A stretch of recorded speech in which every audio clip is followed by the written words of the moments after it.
हैंजल और ग्रेटल। एक दफा का जिक्र है कि एक घने जंगल में एक गरीब लकड़हारा अपनी बीवी और 2 बच्चों के साथ रहता था। वो इतने गरीब थे कि उनका बाप उनको एक वक्त की रोटी भी नहीं दे सकता था।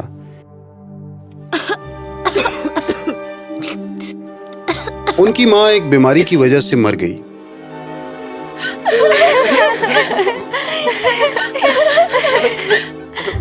माँ की वफात के बाद बाप ने घर के कामकाज की जिम्मेदारी उठा ली। वो अपने बच्चों की देखभाल अकेला करता था और इस वजह से कमा नहीं सकता था। मेरे बच्चे, मैंने तुमसे कितनी दफा कहा है कि तुम्हें अपने बच्चों के लिए शादी कर लेना चाहिए। सिर्फ एक औरत ही अपने बच्चों की देखभाल कर सकती है और फिर तुम काम करने जंगल जा सकते हो, वरना तुम सब भूखे मरने लगोगे।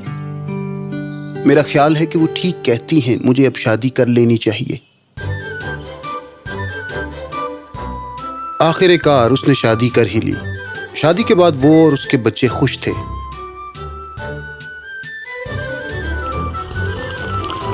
मुझे अब बच्चों की फिक्र करने की जरूरत नहीं, मैं अब काम पर जा सकता हूँ। उसने काम पर दोबारा जाना शुरू कर दिया।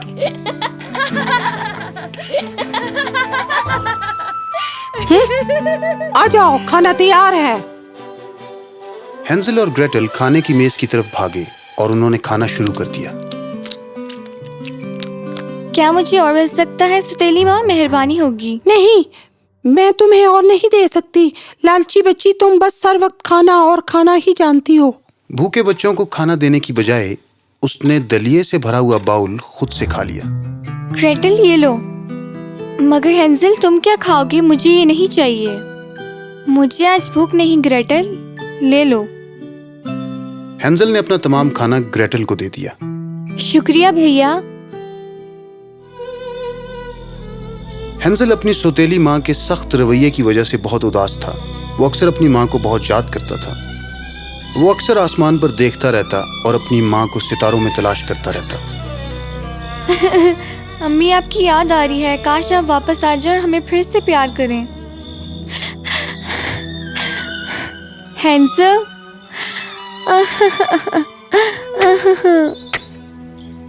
बाप हमेशा जंगल में जाकर काम करता था। वो बहुत मेहनत कर रहा था लेकिन कुछ बेच नहीं पाता था। चूंकि लकड़ी के व्यापारी पिछले कुछ हफ्तों से बारिश की वजह से गांव में नहीं आ रहे थे। एक दिन सौतेली माँ ने खाविंद से झगड़ा शुरू कर दिया।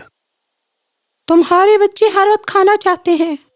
तुमने पिछले कई हफ्तों से एक पैसा भी नहीं कमाया। मैं खाना कैसे खरीदूंगी और इनके लिए क्या पकाऊंगी? तुम्हारी बच्ची बहुत लालची है। अगर मैंने इसे काफी खाना ना दिया तो मुझे खा जाएगी। मैं क्या कर सकता हूँ मेरी प्यारी, मैं बारिश की वजह से आजकल कुछ बेच नहीं पाता। तुम शहर क्यों नहीं जाते बेचने के लिए? हाँ, ये अच्छा ख्याल है। मैं ये करूंगा और शहर से तुम्हारे लिए और बच्चों के लिए बहुत सी चीजें लेकर आऊंगा। अगली सुबह बाप लकड़ियां बेचने के लिए शहर निकल पड़ा। उसके जाने के बाद माँ ने एक शैतानी मंसूबा बनाया इन बच्चों से हमेशा के लिए जान छुड़ाने के लिए। अगर ये मंसूबा काम कर गया तो मुझे इन लालची बच्चों को ना खाना देना पड़ेगा, ना घर का काम काज करना पड़ेगा। मैं अपने शौहर के साथ खुश रहूंगी और अपने बच्चे को पैदा करूंगी। ओ हैंजल, ओ ग्रेटल, पेरियां और खंबियां इकट्ठी करने के लिए जंगल जा रही हूँ। मेरी मदद के लिए साथ चलो। हैंसल सबसे तेज और ज़हीन बच्चा था और उसे उसकी मीठी आवाज पर शक था। नहीं अम्मी, मैं नहीं आऊंगा। मैं तुम्हें खाने के लिए ताजी बेरियां दूंगी। आ जाओ, तुम जरूर भूखे होगे हैंसल। ओह मेरी बच्ची ग्रेटल, तुम तो भूख से मर रही होगी। क्या तुम ताजा बेरियां नहीं खाना चाहती? चलो भैया, मेहरबानी करें, मुझे जंगल देखना है और ताजी बेरियां चखनी है। अच्छा ग्रेटल, चलो। चलो बच्चों, अपनी टोकरियां उठाओ। जल्दी करो नन्हे शैतानों। हा हा हा हा हा हा। हैंजल ने जंगल के रास्ते पर निशान लगाने के लिए अपनी सगी माँ से सुना था ताकि वो वापसी पर अपने घर का रास्ता भूल न सके। हैंजल ने रास्ते में से कुछ कंकर एक टोकरी में इकट्ठे करना शुरू कर दिए। चूंकि कंकर रात के वक्त चमकते थे वो सब एक साथ जंगल की तरफ चल पड़े। चलते हुए हैंजल ने जंगल के रास्ते में कंकर फेंकना शुरू कर दिए। जल्द ही वो घने जंगल में पहुंच गए। हैंजल, अब मैं थक चुकी हूँ और कितना चलना पड़ेगा। अब मैं कुछ देर के लिए आराम करना चाहती हूँ। अच्छा ग्रेटल। ओ अम्मी, क्या हम यहाँ कुछ देर के लिए रुक नहीं सकते? हम दोनों थक चुके हैं। ये अच्छा मौका है। अच्छा बच्चों, तुम इस दरख्त के नीचे आराम करो, मैं पास ही बेरियां तलाश करती हूँ। मगर अम्मी, हम आपको तलाश कैसे करेंगे? ओह, फिक्र मत करो हैंजल, मैं जल्दी वापस आ जाऊंगी। ग्रेटल का ख्याल रखना, मैं वापस आती हूँ। सौतेली माँ दो बच्चों को पीछे छोड़कर चली गई। ग्रेटल सो गई। सौतेली माँ ने बिलाखिर अपने इरादे को जाहिर कर दिया। वो घर की तरफ चली गई और बच्चों को जंगल में छोड़ गई। इस दौरान ग्रेटल उठी और उसने अपनी सौतेली माँ को ढूंढना शुरू कर दिया। हैंजल, अम्मी कहाँ है? मुझे घर जाना है, भूख लगी है।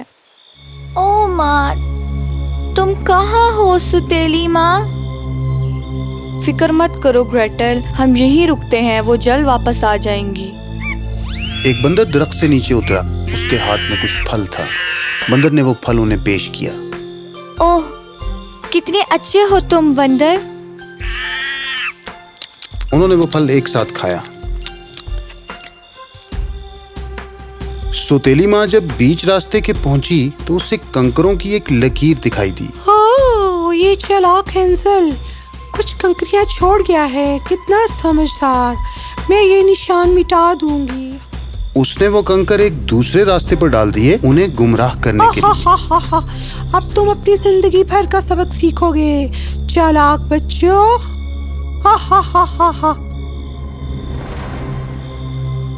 बच्चे इंतजार पर इंतजार करते रहे, लेकिन उनकी माँ वापस न लौटी। सूरज ढल चुका था और अब अंधेरा हो चुका था। अम्मी कहाँ है हैंजल? हम घर कैसे जाएंगे? हम जंगल में खो चुके हैं। हैंजल भी घबराया हुआ था, लेकिन उसे जल्द याद आया कि वो रास्ते में कंकर बिछाता आया है। कंकरियाँ। वो चल पड़े और उन्होंने कंकरों की तलाश शुरू कर दी। उन्होंने यहाँ ढूंढा, वहां ढूंढा, लेकिन उन्हें कुछ मिल न सका।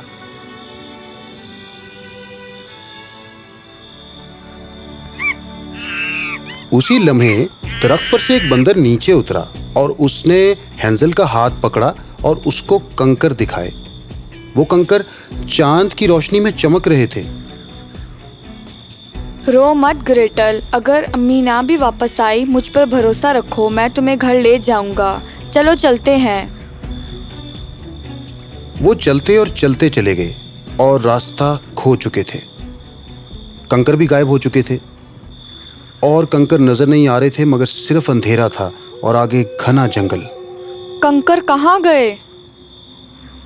भैया, मुझे डर लग रहा है। घबराओ मत, मैं यहाँ तुम्हारे साथ हूँ। वो फिर से चलते गए और चलते गए। अब वो बहुत भूखे और बहुत थक चुके थे। बिलाखिर सूरज तुलू हुआ और उन्होंने एक दरख्त पर सफेद परिंदे को चहचहाते हुए सुना। वाह! वो वहां रुके और उस परिंदे की चहचहाहट को सुनने लगे। कुछ देर के बाद वो परिंदा वहां से उड़ गया। हैंजल और ग्रेटल उसका पीछा करने लगे। वो परिंदा एक चॉकलेट के घर के छत पर जा बैठा। वो देखो हैंजल, एक चॉकलेट घर। वाह, इसको देखो, बिस्कुट से बना हुआ। दरवाजा जेलीस का बना हुआ है, छत केक की बनी हुई है और खिड़कियां साफ चीनी की बनी हुई हैं। चलो इसे खाएं। उन्होंने दीवार का एक बड़ा सा टुकड़ा निकाला और उसे खाने लगे। हैंजल और ग्रेटल भूखे चूहों की तरह कुतरने लगे। ओह, ये तो मजेदार है। मैं भूखी हूँ हैंजल, मैं ये पूरा घर खा जाऊंगी। जब वो खा रहे थे तो उन्हें किसी की दरवाजा खोलने की आवाज सुनाई दी। वो एक बूढ़ी औरत थी जो देखने में बहुत बीमार थी। उसे देखते ही बच्चों के हाथ से खाना गिर गया। तुम कौन हो? यहाँ क्या कर रहे हो? मेरा घर क्यों खा रहे हो? माफ कीजिएगा, हम भूखे हैं और हम जंगल में खो चुके हैं। ओह बेचारे बच्चों, तुम दोनों भूखे और थके हुए लगते हो। अंदर आ जाओ, दादी माँ तुम्हें खाना देंगी और तुम्हारा ख्याल रखेंगी। उसने उनका हाथ पकड़ा और वो उन्हें अंदर ले गई। उस बूढ़ी औरत ने अपनी जादुई छड़ी के इस्तेमाल से मेज को खाने से भर दिया। वाह, खाना। दोनों बच्चों ने इस दावत पर खाना शुरू कर दिया। बच्चों तुम थक गए होगे, सो क्यों नहीं जाते? एक नरम आरामदेह बिस्तर नमूदार हुआ। शुक्रिया दादी माँ, मगर अब बहुत देर हो गई है। हमें घर जाना है, हमारी माँ हमारा इंतजार कर रही है। अच्छा दादी माँ, हमें अब जाना चाहिए। आपकी मदद का शुक्रिया। अलविदा। हैंजल और ग्रेटल दरवाजा खोलने ही लगे थे कि उस बूढ़ी औरत ने एक जादू किया और दरवाजा बंद हो गया।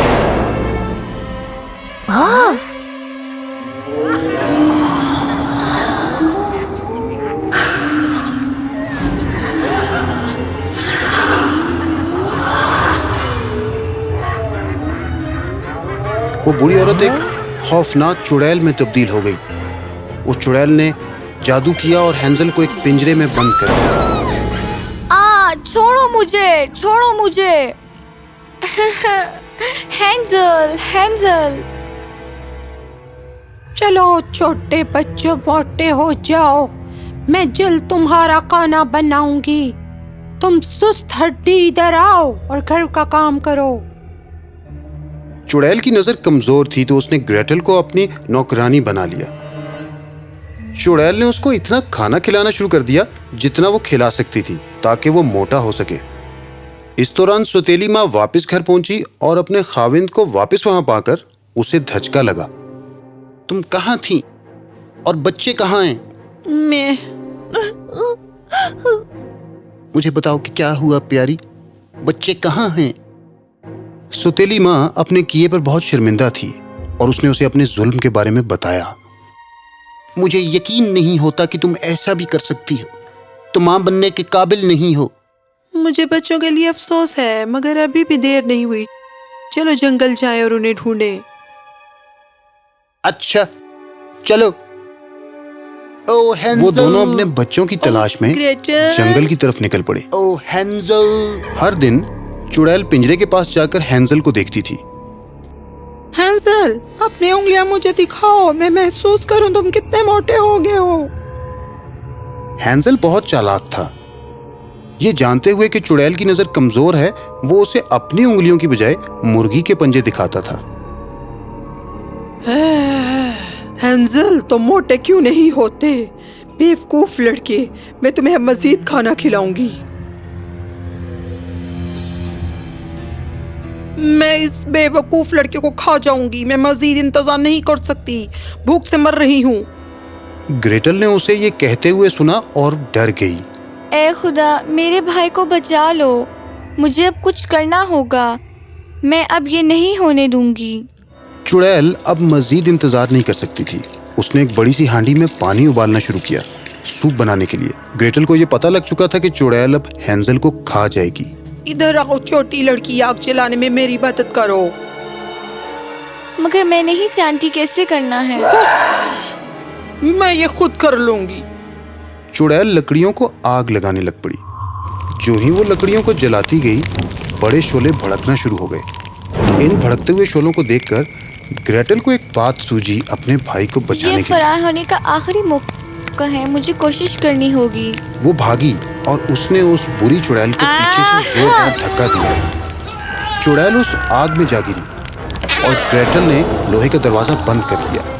चुड़ैल आग के शोलों में जल गई। सालिम चुड़ैल, अब तुम मेरे भाई को खा के दिखाओ। ग्रेटल ने उसकी जादुई छड़ी पास पड़ी हुई देखी। उसने वो जादुई छड़ी पकड़ी और हैंजल को आजाद कर दिया। ग्रेटल, हैंजल। फिर वो चुड़ैल के कमरे में गए और उन्होंने वहां बहुत से खजानों के बंद डब्बे मुजस्मे, जादुई नवादरात वहां पे पड़े हुए देखे। ओ ग्रेटल, मुझे छड़ी देना, मैं इसका ताला खोलूं। ग्रेटल ने उसे वो जादुई छड़ी दी। उसने एक एक करके खजाने के डब्बे खोलना शुरू कर दिए, जिनमें मोती, कीमती पत्थर और सोना भरा था। ये सब घर ले चलते हैं। रुको, वो अजीब से मुजस्मे क्या हैं? ये तो बच्चे लगते हैं। हैंजल ने जादुई छड़ी मुजस्मों के गिर्द घुमाई। उनकी हैरानगी के लिए वो मुजस्मे बच्चों में तब्दील होना शुरू हो गए। ओह शुक्रिया दोस्तों, तुमने सच्ची बहादुरी दिखाई। खुश आमदीद। इससे पहले कि हम मजीद मुश्किल में पड़ें, इस जंगल से भाग निकलते हैं। वो सब भागते हुए घर से बाहर निकले। मगर भाई, हमें तो रास्ते का नहीं पता, मैं ज्यादा चल नहीं सकती। तुम्हें किसने चलने को कहा? हैंजल ने जादू की छड़ी वहां पड़े झाड़ू के दस्तों पर घुमाई और वो सब हवा में उड़ने लगे। ये हम उड़ सकते हैं, हम उड़ सकते हैं। बच्चे झाड़ू के दस्तों पर बैठे और बादलों से भी ऊंचे उड़ने लग पड़े। अचानक उन्हें एक जानी पहचानी सी आवाज सुनाई दी। ग्रेटल, ओह हैंजल। ओह ग्रेटल। वो हमारे वालिदैन हैं, हमें नीचे ले जाओ। नीचे उतरते ही दोनों बच्चे अपने वालिदैन की तरफ भागे। अम्मी अब्बू, हम वापस आ गए। अम्मी अब्बू। बच्चों, मैं तुम्हें देखकर बहुत खुश हूँ। मैं तुम्हें बहुत देर तक तलाश करता रहा, तुम कहाँ थी? ओह हंसल और ग्रेटल, मैंने तुम्हारे साथ बहुत बुरा किया, मुझे माफ कर दो। कोई बात नहीं अम्मी, मेरा ख्याल है ये हमारी गुर्बत दूर करने के लिए खुदा की तरफ से था। क्या? मुझे समझ नहीं आई। बच्चों ने अपने वालिदैन को खजाना दिखाया और उन्हें कहानी सुनाई। वो सब बहुत खुश थे और अपने घरों को लौट गए। उसके बाद वो खुशी खुशी रहने लग पड़े।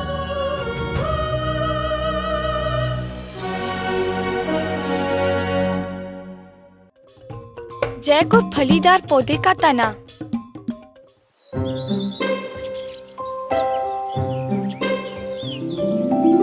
एक दफा का जिक्र है, एक छोटा लड़का जैक था जो अपनी माँ के साथ एक गांव के नजदीक छोटे से घर में रहता था।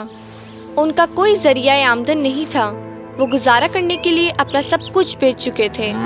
उनके पास सिर्फ एक गाय बच गई थी जो उन्हें दूध देती थी। वो इतने गरीब थे कि अक्सर जैक और इसकी माँ खाली पेट सोए।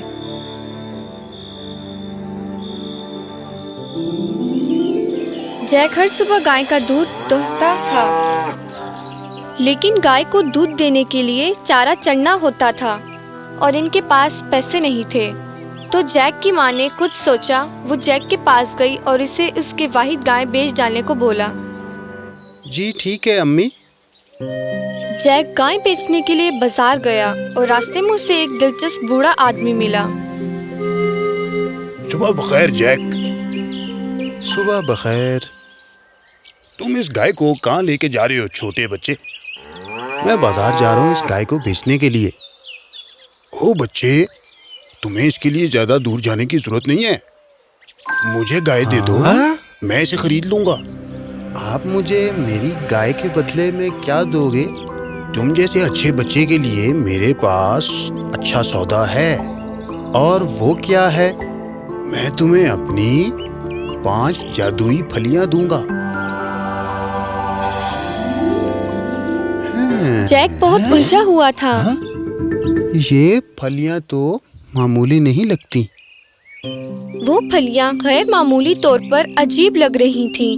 वो बड़ी थी, आम फलियों से बहुत बड़ी थी। मुझे ये फलियां नहीं चाहिए, मैं इनका क्या करूंगा? ये आम फलियां नहीं है मेरे छोटे बच्चे, ये जादुई हैं। जादुई? वाकई? ये कैसे काम करती हैं? ये इतनी जादुई हैं कि अगर तुम रात को इन्हें बोगे तो सुबह तक ये उगती हुई आसमान पर जा पहुंचेंगी। जैक को यकीन हो गया कि उसने गाय को फलियों के इवज बेचा क्योंकि वो जादुई थी। अब तो इस गाय के इवज सौदे में ये सब तुम्हारी हैं? जैक ये अपनी माँ को दिखाने के लिए बहुत पुरजोश था। घर पहुंचने पे जैक मुस्कुराया और उसने अपनी जेब में हाथ डाला। इन फलियों को देखें अम्मी, ये जादुई हैं। क्या तुमने गाय को इन अजीब फलियों के लिए बेच डाला? जी बिल्कुल अम्मी। तुमने गाय को चंद फलियों के लिए बेच दिया? तुम कितने बेवकूफ हो। माँ बहुत गुस्से में आई और उसने फलियां उठाकर खिड़की से बाहर फेंक डाली। कितना पगला है ये लड़का। जैक बहुत उदास था। वो भागता हुआ सीढ़ियां चढ़ के ऊपर की मंजिल में अपने छोटे से कमरे में चला गया। वो खुद से सोचने लगा, मैं इतना बेवकूफ कैसे हो सकता हूँ? मैंने फलियों के लिए गाय को बेच दिया।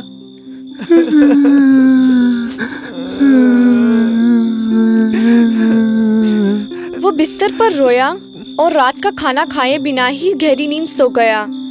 अगली सुबह जब सूरज तुलू हुआ, जैक जागा और उसने खिड़की से बाहर झांका। उसकी हैरानगी के लिए उसने एक फलीदार पौधे की डंडी देखी जो इतनी ऊंची थी कि आसमान को छू रही थी। ओ मेरे खुदा, वो फलियां तो वाकई जादुई थी।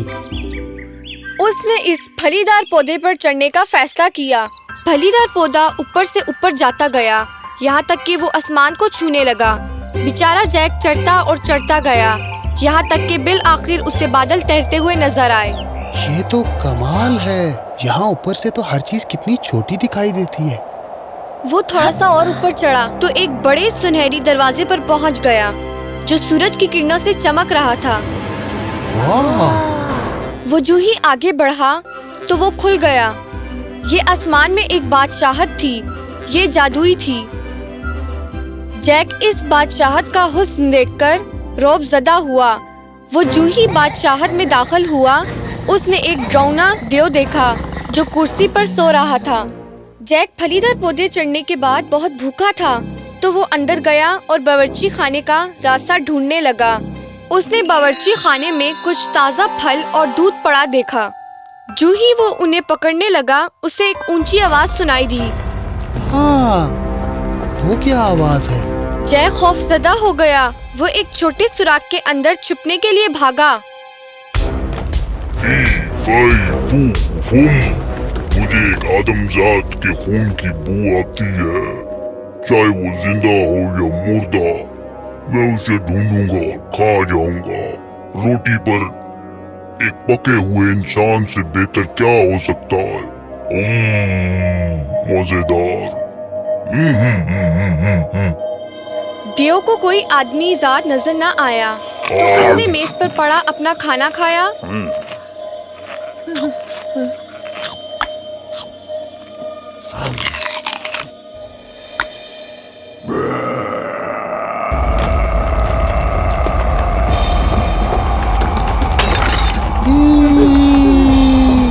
उसने अपने सोने के सिक्कों की बोरी निकाली।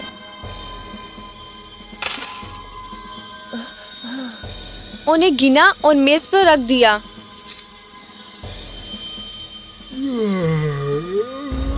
फिर वो सो गया।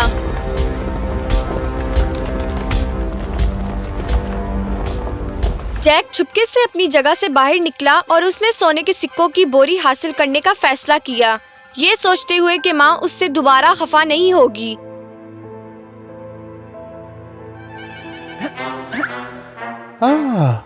ये कितना भारी है। मैं इसको उठाता हूँ और यहाँ से फरार हो जाता हूँ। वो सोने की बोरी लिए फलीदार पौधे से नीचे उतरता गया।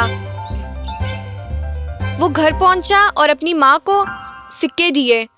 सोने से भरी बोरी? हाँ, ये तुम्हें कहाँ से मिली? जैक ने अपनी अम्मी को सारी कहानी सुनाई। उसकी माँ बहुत खुश थी कि उसके पास सोना आ गया था और उसका बेटा जिंदा सलामत वापस आ गया था। कुछ दिन बाद जैक उस फलीदार पौधे की डंडी पर फिर से चढ़ा, ऊपर गया और देव के घर पहुंचा। एक दफा फिर उसने देव को सोता हुआ देखा, लेकिन इस बार वो खराटे ले रहा था। खराटे इतनी बुलंद आवाज थे कि उसे अपने कान बचाने के लिए खुद कहीं छुपना पड़ा। वो देव जाग गया। जैक डर कर उछला और खुद को बिस्तर के नीचे छुपा लिया।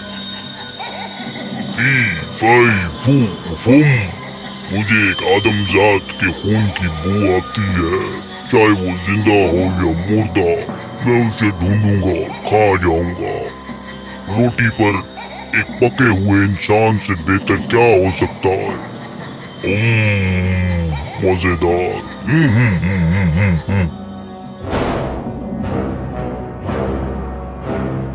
यहाँ तो कोई लड़का नहीं है। ड्यो को कोई नहीं मिला। फिर उसने एक मुर्गी निकाली और चीखा, सोने का अंडा दो अभी। हा हा हा हा हा हा हा। मुर्गी ने एक सोने का अंडा दिया जो ड्यो ने टोकरी में डाला और सो गया। जो ही वो अंदर गया, जैक को पता चल गया कि उसका रास्ता अब साफ है। उसने वो मुर्गी पकड़ी और फौरन फलीदार पौधे की डंडी से नीचे उतर गया। घर पहुंचने के बाद उसने अपनी माँ को सारा किस्सा सुनाया। अम्मी देखें, मैं इस दफा मुर्गी लेकर आया हूँ। ये सोने के अंडे देती है। देखें ये कैसे काम करती है। सोने का अंडा दो अभी। हा हा हा हा हा। जैक की माँ उससे बहुत खुश थी। तीसरी बार जैक फलीदार पौधे की डंडी पर चढ़ा और ड्यो की बादशाहत में गया। इसने इस बार ड्यो को एक खूबसूरत और ड्योकामत सारंगी बजाते हुए गाना गाते हुए देखा। फी फाई फू फुम, मुझे एक आदमजात के खून की बू आती है। चाहे वो जिंदा हो या मुर्दा, मैं उसे ढूंढूंगा और खा जाऊंगा। रोटी पर एक पके हुए इंसान से बेहतर क्या हो सकता है? मजेदार। आज मैं कैसे भी करके उस आदमजात को ढूंढ लूंगा। इसने इधर उधर ढूंढा, फिर उसे तलाश न कर सका। वो इतना थक गया था कि वो सो गया। इस दौरान जैक ने वो सारंगी उठाई और जाने लगा था कि अचानक जादुई सारंगी रोने लग पड़ी। मदद मालिक, मेरी मदद करें। एक लड़का मुझे चुरा रहा है, आपसे दूर लेके जा रहा है। ड्यो अचानक से जागा और जैक को सारंगी के साथ देखा। गुस्से में वो जैक के पीछे भागा। तो तुम थे जिसने मेरी मुर्गी और सोने की बोरी चुराई। मैं तुम्हें इसके लिए सजा दूंगा। मगर जैक उसके लिए बहुत तेज था। वो फलीदार पौधे की डंडी से नीचे उतरा जितना तेज उतर सकता था और ड्यो ने इसका पीछा किया, ये एहसास करते हुए कि उसे चकमा दिया गया है। जैक फिसलते फिसलते फलीदार पौधे की डंडी से जितना तेजी से उतर सकता था उतरा। उसने अपने घर से एक कुल्हाड़ी ली। उसने वो फलीदार पौधे का तना काटना शुरू किया। तना टूटा और ड्यो नीचे जा गिरा और अपना ताज तोड़ बैठा और फलीदार तना टूटते हुए उसके ऊपर गिर गया। जैक की माँ ने जब ये देखा तो वो परेशान हो गई। उसको एहसास हुआ कि ये उसकी गलती है कि उसने जैक को चीजें चुराने से नहीं रोका। जैक लालची हो गया था और इस सब में अपनी जिंदगी खो सकता था। वो जैक के पास गई शर्मिंदा होते हुए और उसे समझाया।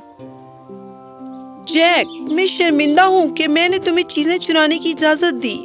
मुझे तुम्हें सिखाना चाहिए था। क्या होता अगर ड्यो तुम्हें पकड़ लेता तो तुम मेरे साथ आज यहाँ खड़े ना होते। अम्मी, मैंने आज का सबक सीख लिया है। अब मैं सख्त मेहनत करूंगा और पैसा कमाऊंगा। जैक और इसकी माँ अब बहुत अमीर थे और हमेशा खुश रहने लगे।